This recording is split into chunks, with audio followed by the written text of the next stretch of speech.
Welcome to Set Schedule's Meet the Agent podcast, where we sit down and talk to some of our members, not only to get to know some of these amazing real estate agents, but also to have topics around all things real estate. If you like this content, be sure to hit like and subscribe to our YouTube channel. Today, our guest is Jason Buck, who is a 2019 Realtor of the Year, top 10 agent for all of RE/MAX, and is a lifelong resident and now a qualified realtor in Palos Verdes, California, where he enjoys the history and culture of the peninsula. Thank you, Jason, for joining us today. Hi, how's it going? It's going great. How are you? I'm doing great. We got something going into escrow today, so that's a great day, and keep that momentum flowing.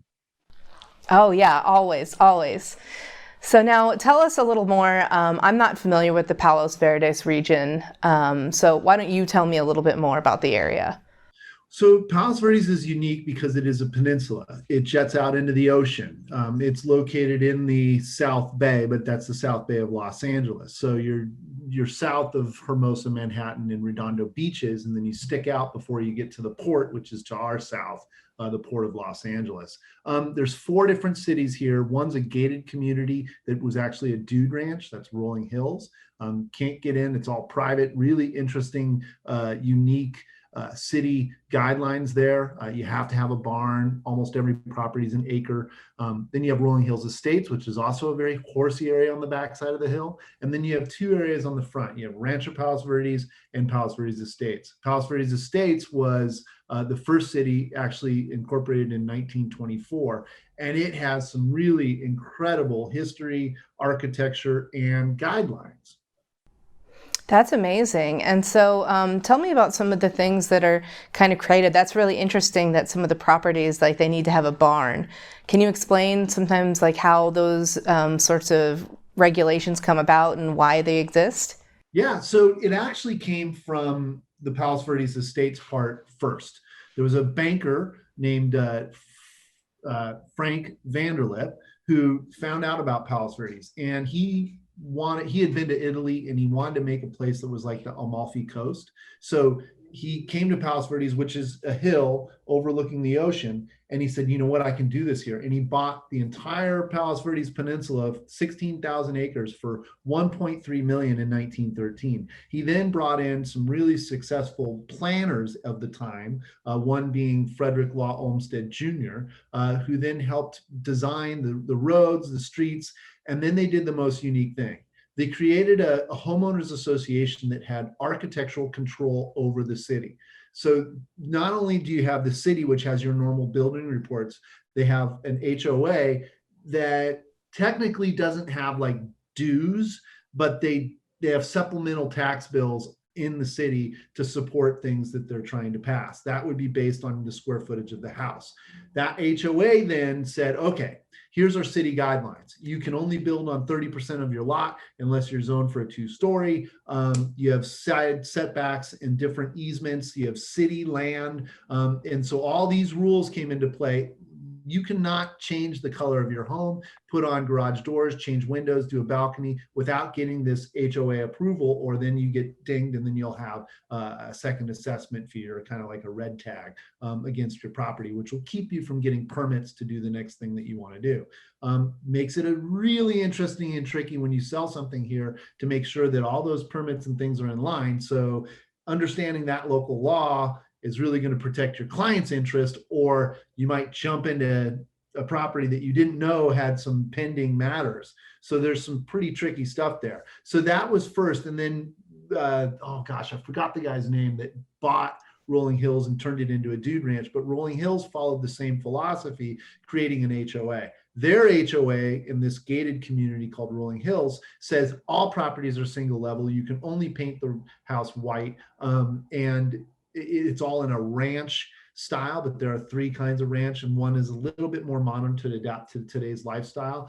But that's where they came up with, okay, you have to have room set aside for a barn. Doesn't always have to have horses in it, but you do have to have a barn, and that's the HOA requirement for Rolling Hills. So pretty fascinating stuff up here that you definitely, it's not like most other cities. That is really fascinating. And then for those of people who like aren't familiar with some of these more historical communities that have these rules, can you just maybe explain a little bit as to why groups would choose to enact these sorts of rules? Well, so you mean groups of the city? The city. Okay, so the city wanted control. They didn't want to have a neighborhood that had some like crazy modern place next to an old Spanish. So the general feel of Palos Verdes Estates is Spanish, Venetian, Mediterranean ranch. That's the kind of the gist that they go for. Stuff that's really modern and big glass and straight up and tall and skinny and square doesn't get passed. And it goes all the way through. I mean, this was known as the red tile roof. So it's fascinating, man. Those guys were so far ahead of their time when they designed Palos Verdes Estates. For instance, even though it's tiered, and they were able to say, okay, protect the view for this person because there's great ocean views, city views, and all that. They made easements in between those two different levels, and that's where they stuck the sewer and the electrical and all the other stuff so that the city can still get to it and work on it, but it's not directly invading someone's property. And they just really thought it out very well. In as things have rolled along, because we're way past 1924, we're almost at our 100-year reunion. This area has retained its value, and in comparison to Rancho Palos Verdes, which did accept some more modern or different architecture, Palos Verdes Estates can almost, there's a definite dollar per square foot height. It's definitely worth, there's more value in having that neighborhood being consistent, is what I'm trying to say. That's amazing. So it really kind of maintains the character of the neighborhood over even over long periods of time, which I think is so valuable. And the city's done what they can to adapt more modern architecture and things. For instance, windows. I can redo 17 windows in Rancho Palos Verdes with the aluminum retrofit, right? They call it vinyl windows. It might cost you 14 to 17 grand, somewhere in that neighborhood. Palos Verdes Estates, they don't accept vinyl windows. They want you to cut the whole window out and replace the stucco and do the whole thing. It's going to cost you 40 grand. So right there, that's a really big difference in the two different, construction styles.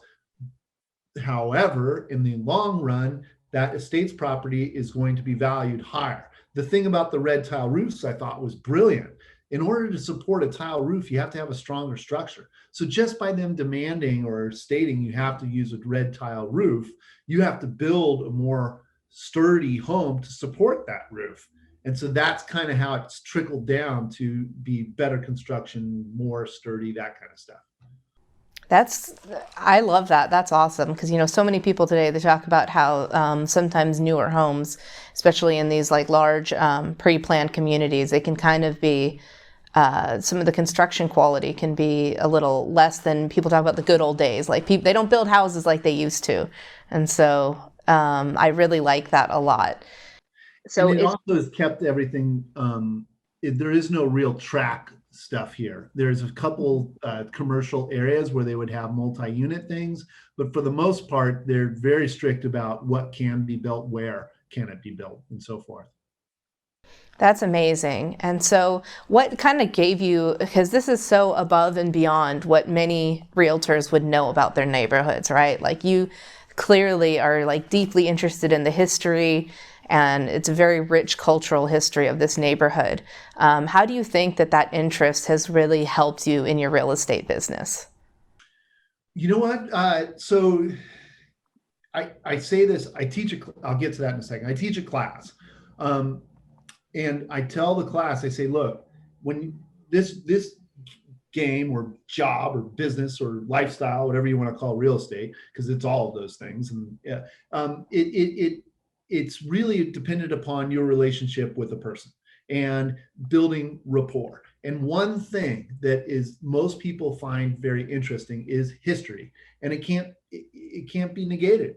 That it is fact, and you can learn about it and you can talk about it. So growing up in Palos Verdes, and I bought the home I grew up in. I know the area really well. I'm proud of it. I'm inspired by it. It's beautiful, and I've gotten a lot of old stories that I just love to tell about what was here. Like this guy wanted to build something in his backyard, and he started digging and he found a car. Okay, someone buried a car in their lot. Okay, well, that's pretty interesting. I mean, but there's stories like that all over the place that I always found fascinating, that now in my career I kind of talk to people about and they go nuts.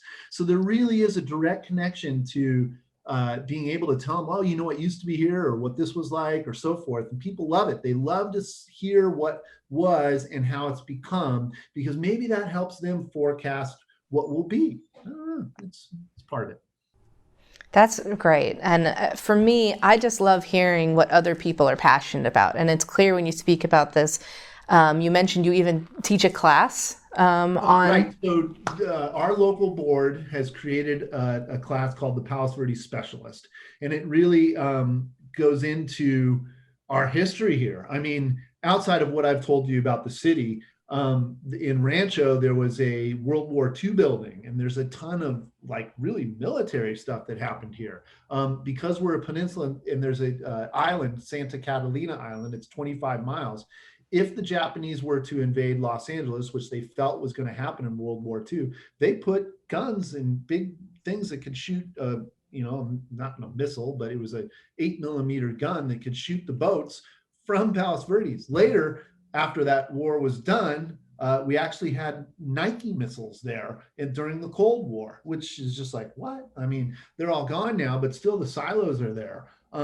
So, as time has evolved, there's been some pretty giant, landmark things that have happened to Palos Verdes. And in the class, we go through that. We go before 24, this was all garbanzo farms, and there was a lot of Japanese community that farmed Palos Verdes, and they actually, because we get a lot of people don't like it, but it's called June gloom. It's like a fog, but because of that fog, we could dry farm tomatoes, and the tomatoes were massive and really good because it stays foggy and cool, and the natural water would water the plants until the midday, and then it would get hot, and the tomatoes loved it.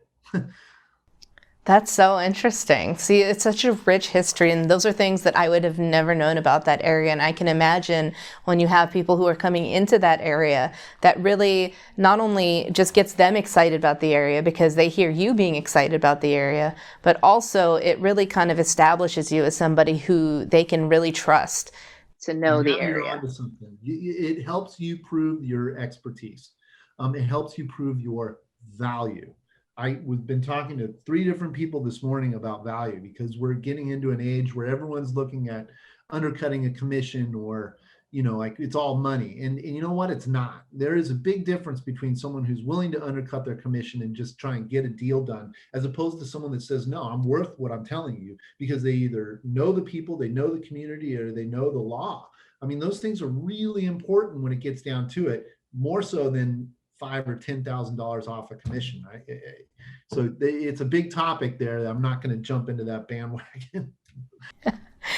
Oh, yeah, no problem. Well, Jason, I just wanted to thank you so much for taking the time to talk to me today. It was fascinating learning more about Palos Verdes and the history behind it, as well as how other realtors can really leverage an interest in history and how that can actually really benefit their business. I know that if I was going down there, I would definitely be giving you a call right away. That'd be awesome. Yeah. And I believe that we can share this stuff so that other people can learn about it and build their rapport with their people, because it is a beautiful place, and we're very proud of it. So thank you for the time to talk to you. Once again, thank you, Jason, for joining us, and be sure to hit that like button and subscribe for more content.